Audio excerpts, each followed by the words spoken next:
राधे।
समझाने का विषय नहीं, बताने का विषय नहीं, समझने का विषय नहीं। फिर भी ग्रंथों में बताया गया है, संतों ने बताया है, अतः थोड़ा बहुत यत् किंचित नवलेश मात्र का परिचय आपके सामने प्रस्तुत किया जा रहा है। ये तो आप लोग जानते ही हैं, अनंत कोटि ब्रह्मांड नायक, सर्वद्रष्टा, सर्वनियंता, सर्वसाक्षी, सर्वपुरुष, सर्वेश्वर, सर्वशक्तिमान भगवान श्री कृष्ण ही है।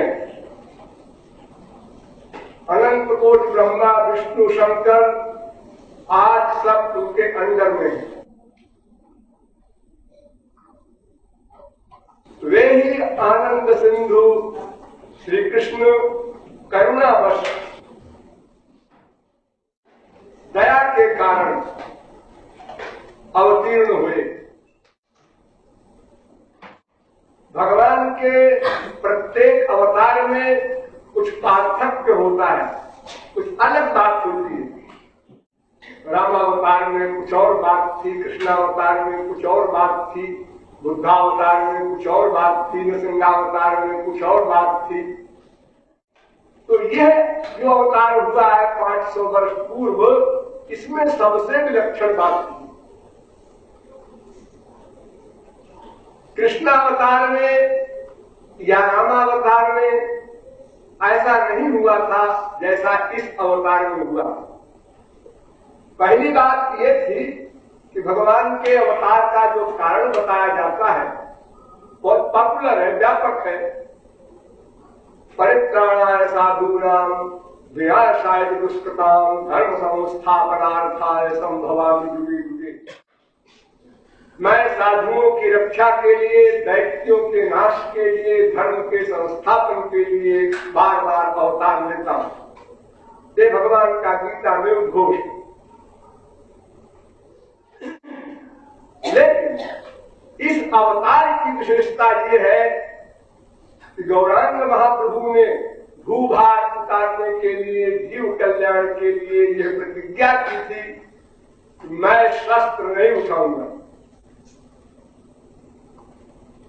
बिना शस्त्र के ही जीवों को प्रेम दान करूंगा और असुरों को भी, राक्षसों को भी, दैत्यों को भी प्रेम दान करूंगा। हथियार से मार करके उनको अपने लोक भेजना ये कोई कमाल नहीं है, क्योंकि वे राक्षस प्रेमानंद से वंचित रह जाते हैं। भगवान के द्वारा जिन राक्षसों की मृत्यु होती है उनको प्रेमानंद नहीं मिलता, मोक्ष तो हो जाता है। तो भगवान श्री कृष्ण ने सोचा अब कि ऐसा अवतार लिया जाए कि सबको प्रेम दिया जाए, चाहे वो हमारा भक्त हो चाहे कोई राक्षस हो। इसलिए उन्होंने प्रतिज्ञा की कि ये दैत्यों का नाश आज जो शस्त्रों के द्वारा हर अवतार में किया गया अब तक, अब इस अवतार में वो नहीं किया जाएगा। एक बार गलती हो गई थी या जानबूझकर की गई थी। जगाई बधाई के प्रकरण में जब भक्त पर कोई विशेष कष्ट होता है तो भगवान को अपनी प्रतिज्ञा आज की परवाह नहीं रहती, भाड़ में जाए प्रतिज्ञा, बदनामी तो होगी और क्या होगा। अरे भगवान की बदनामी होगी तो क्या घट जाएगा भगवान का, भगवान तो रहेगा ही। अतएव चक्र को बुला लिया था लेकिन चलाया नहीं, केवल बुलाया था और भक्तों ने स्मरण करा दिया, महाराज आप समाधि में चले गए, आप नॉर्मल हो जाइए और सोचिए आपने क्या प्रतिज्ञा की थी। हथियार नहीं उठाऊंगा। गौरांग महाप्रभु सावधान हो गए, समाधि से बाहर आ गए और चक्र को वापस कर दिया। तो बिना शस्त्र के ही जीवों को प्रेम दान करने का व्रत लेकर अवतार लेने वाले एकमात्र संपूर्ण अवतारों में सर्वश्रेष्ठ माने जाने वाले गौरांग महाप्रभु। और दूसरी बात यह कि हर अवतार में भगवान उस काल के अनुसार आदर्श का स्थापन करते हैं। जैसे रामावतार में त्रेता युग था तो कर्मयोग के द्वारा जीवों को कल्याण पथ पर अग्रसर करना लक्ष्य था। अतएव स्वयं कर्मयोग का पालन करते हैं और जनता को बताते हैं कि इस प्रकार आप लोगों को गृहस्थ में रहकर अपने परम चरम लक्ष्य की ओर बढ़ना चाहिए। कृष्णावतार में दोनों प्रकार के अभिनय करते हैं। द्वारिका में गृहस्थ धर्म का अभिनय करते हैं और ब्रज में योगारूढ़ जीवन मुक्त परमहंसों के लिए भी जो अप्राप्त है ऐसे अधिकारियों को दिव्य प्रेम दान का सौरस्त्य प्रदान करते हैं, जिसे आप लोग महाराज आदि शब्दों में सुनते हैं, समझ नहीं सकते। अनंत कोटि कल्प तक अगर आप लोग बुद्धि लगाकर बार बार पागल होते जाए तो भी महाराज शब्द का अर्थ भी नहीं समझ सकते। उस कक्षा का वो रस है, लेकिन यह कलयुग है। इस कलयुग में जीवों की मनोवृत्ति का बहुत ही दयनीय हाल है। अतएव भगवान श्री कृष्ण ने सोचा अब इन जीवों के कल्याण के लिए क्या करना होगा, ऐसा कुछ करना होगा जिससे घोर से घोर नारकी जीव भी अपना कल्याण कर सके। तब उन्होंने और साधनों का त्याग करके एकमात्र भगवान नाम रूप लिया, गुणधाम आदि का रूप ध्यान पूर्वक संकीर्तन, इसी एकमात्र साधन को सर्वोपरि सिद्ध करते हुए इसी का प्रचार किया।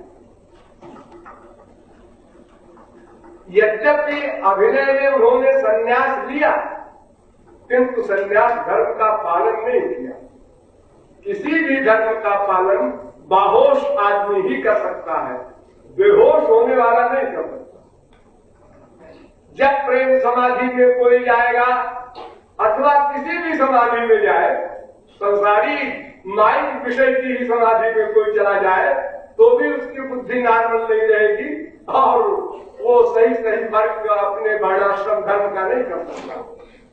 तो संन्यास वर्णाश्रम धर्म है, क्योंकि आप संन्यास आश्रम चौथा आश्रम माना गया है। तो संन्यास की दीक्षा को ही, किंतु प्रेमानंद की समाधि के कारण उसका ठीक ठीक पालन नहीं कर सके। फिर भी यथाशक्ति किया, औरों से भी कराया। किंतु सबसे प्रमुख बात जो गौरांग महाप्रभु के जीवन की थी वो थी गुरु भक्ति। श्री कृष्ण भक्ति और गुरु भक्ति दोनों का परिणाम एक है, ऐसा वेद से लेकर रामायण तक सब ग्रंथ कहते हैं।